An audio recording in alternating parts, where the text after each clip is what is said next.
پھر رسول اللہ نے مولا کائنات کی طرف دیکھا، یا علی مشکلات بہت آئیں گے، نفاق اوج پر پہنچ گیا ہے، میرے آنکھ بند ہونے کا انتظار ہے، آپ پر ظلم و ستم شروع ہو جائے گا، اے علی مجھ سے وعدہ کرو کہ اسلام کے خاطر آپ ہر ظلم سہنے کے لیے تیار ہو۔ کہ یا رسول اللہ آپ کی محنتوں میں دیکھ چکا ہوں، میں اپنے اوپر ساری مصیبتیں سہ لوں گا۔ کہا علی کیا سہ لیں گے؟ کہا ہاں یا رسول اللہ۔ علی آپ کے گلے میں رسی آئے گی؟ کہا سہ لوں گا رسول اللہ۔ کہا علی مسجد میں کھینچ کے لے جایا جائے گا؟ کہا سہ لوں گا یا رسول اللہ۔ کہا دروازہ گھر کا جلایا جائے گا؟ کہا سہ لوں گا یا رسول اللہ۔ فاطمہ کی پسلی ٹوٹے گی؟ کہا یا رسول اللہ وہ بھی سہ لوں گا۔ کہا علی راستے میں فاطمہ پر تماچا لگے گا؟ مولا کائنات کچھ دیر کے لیے خاموش ہو گئے۔ یا رسول اللہ مجھے دعا کرے، اللہ صبر عطا کرے، میں راستے کی توہین برداشت نہیں کر سکتا۔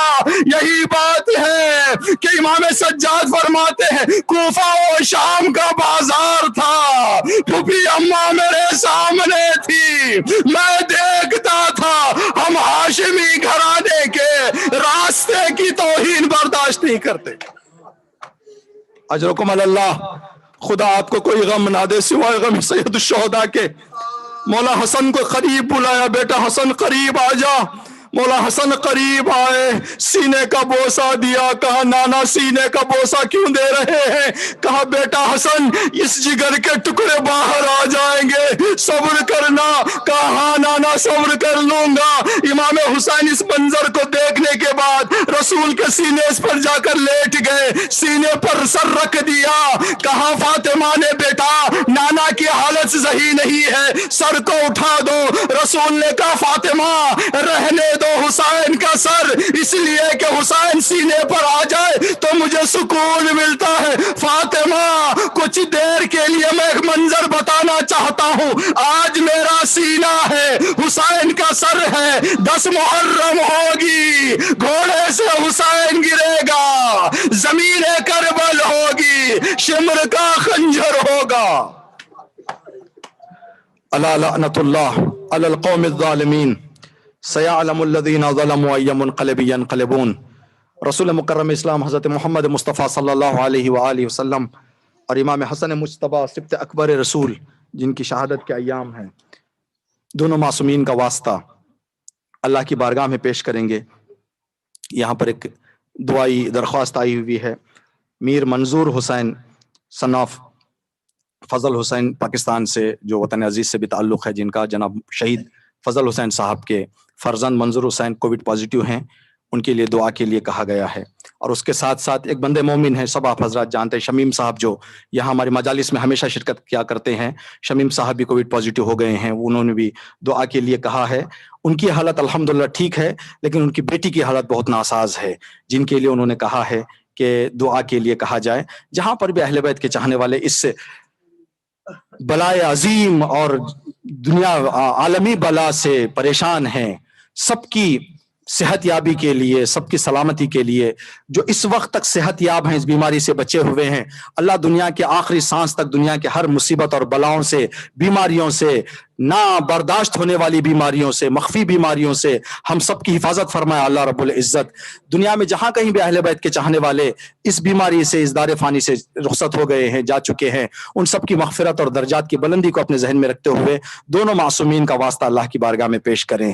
اللہم انی اسألک برحمتک التی بنبیک نبی الرحمہ محمد صلی اللہ علیہ وآلہ یا ابا القاسم یا رسول اللہ یا امام الرحمہ یا سیدنا و مولانا انا توجہنا واستشفعنا وتوسلنا بك الى الله وقدمناك بين يدي حاجاتنا۔ سب مل کر کہیں یا وجیحان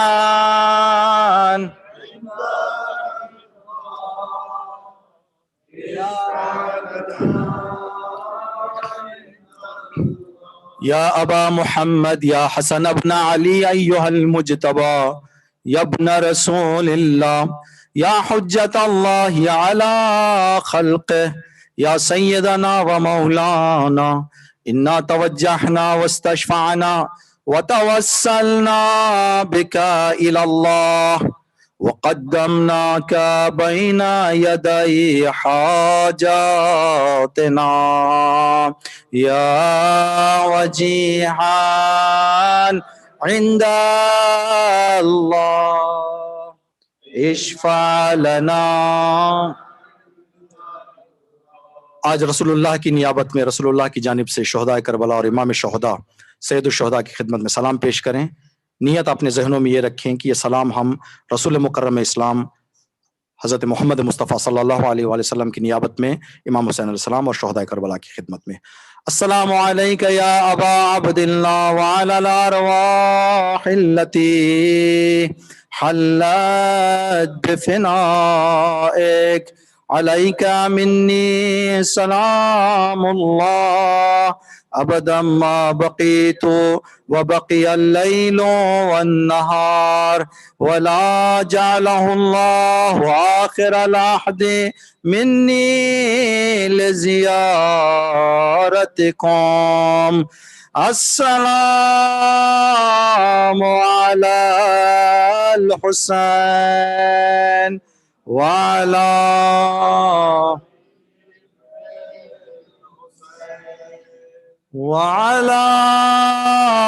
أولاد الحسين وعلى صحاب الحسين لا سيما على جد الحسين رسول الله صلى الله عليه وآله وأخي الحسين الحسن المجتبى ورحمة الله وبركاته. ماتم حسين.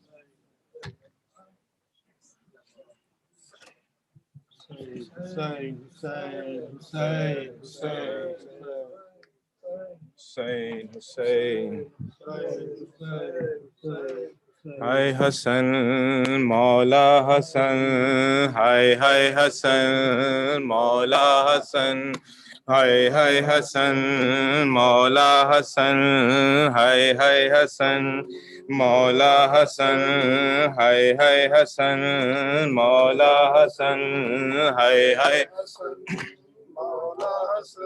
یہ جنازہ ہے حسن کا شاہزادہ امن کا، یہ جنازہ ہے حسن کا، یہ جنازہ ہے حسن کا شاہزادہ امن کا، یہ جنازہ ہے حسن کا، یہ جنازہ ہے حسن کا شاہزادہ امن کا، یہ جنازہ ہے حسن کا.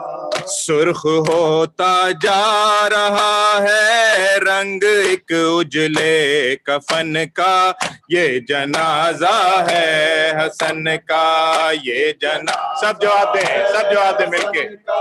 شاہزادہ امن کا، یہ جنازہ ہے حسن کا. فاطمہ کے لاڈلے کو زہر قاتل دے دیا، فاطمہ کے لاڈلے کو زہر قاتل دے دیا، زہر قاتل دے دیا. خون جاری ہو کے ماتم کرتا ہے زخمی دہن کا، یہ جنازہ ہے حسن کا، یہ جنازہ ہے حسن کا شاہزادہ امن کا، یہ جنازہ ہے حسن کا، یہ جنازہ ہے حسن کا شاہزادہ امن کا، یہ جنازہ ہے حسن کا. روتا ہے دل سن کے نالے زینب و کلثوم کے، زینب و کلثوم کے، گریہ و ماتم بپا ہے ہر طرف شاہ زمن کا یہ جنازہ ہے حسن کا، یہ جنازہ ہے حسن کا، شاہزادہ امن کا یہ جنازہ ہے حسن کا، یہ جنازہ ہے حسن کا، شاہزادہ امن کا یہ جنازہ ہے حسن کا۔ دفن کرنے لائے میت کو بقیہ میں حسین، دفن کرنے لائے میت کو بقیہ میں حسین، کو بقیہ میں حسین، تیروں کی بارش میں مشکل مرحلہ اب ہے دفن کا، یہ جنازہ ہے حسن کا، یہ جنازہ ہے حسن کا، شاہزادہ امن کا یہ جنازہ ہے حسن کا، یہ جنازہ ہے حسن کا، شاہزادہ امن کا یہ جنازہ ہے حسن کا۔ زندگی بھر ظلم سہتا ہی رہا تھا جو امام، ہی رہا تھا جو امام، خون مر کر بھی بہا ہے تیر سے اس کے بدن کا، یہ جنازہ ہے حسن کا، یہ جنازہ ہے حسن کا، شاہزادہ امن کا یہ جنازہ ہے حسن کا، یہ جنازہ ہے حسن کا، شاہزادہ امن کا یہ جنازہ ہے حسن کا۔ حکم شہ نے کر دیا پابند تھا عباس کو، حکم شہ نے کر دیا پابند تھا عباس کو، ہائے تھا عباس کو، ورنہ سب کو قتل کرنا کام تھا چشم زدن کا، یہ جنازہ ہے حسن کا، یہ جنازہ ہے حسن کا، شاہزادہ امن کا یہ جنازہ ہے حسن کا۔ پرسلین فاطمہ بھی آ گئی ہے اب یہاں، پرسلین فاطمہ بھی آ گئی ہے اب یہاں، آ گئی ہے اب یہاں، کچھ صلہ مل جائے گا رضوان کو رنجو محن کا، یہ جنازہ ہے حسن کا، یہ جنازہ ہے حسن کا، شاہزادہ امن کا یہ جنازہ ہے حسن کا۔ حسین حسین السلام علیکم یا ابا عبداللہ وعلی الارواح التي حلت بفنائك، عليك مني سلام الله ابدا ما بقيت وبقي الليل والنهار، ولا جعل الله الاخر لحدي مني لزيارتكم. السلام على الحسين وعلى علي ابن الحسين وعلى اولاد الحسين وعلى اصحاب الحسين. السلام علیکم یا غریب الغرباء، السلام علیکم یا معین الضعفاء والفقراء، السلام علیکم یا شمس الشموس انیس النفوس ایھا المدفون بارض الطوس، السلام علیکم ورحمۃ اللہ وبرکاتہ. السلام علیکم یا صاحب العصر والزمان، الامان الامان الامان من فتنة الزمان، عجل اللہ تعالی فرجک وسهل اللہ تعالی مخرجک وظہورک. السلام علیکم ورحمۃ اللہ وبرکاتہ.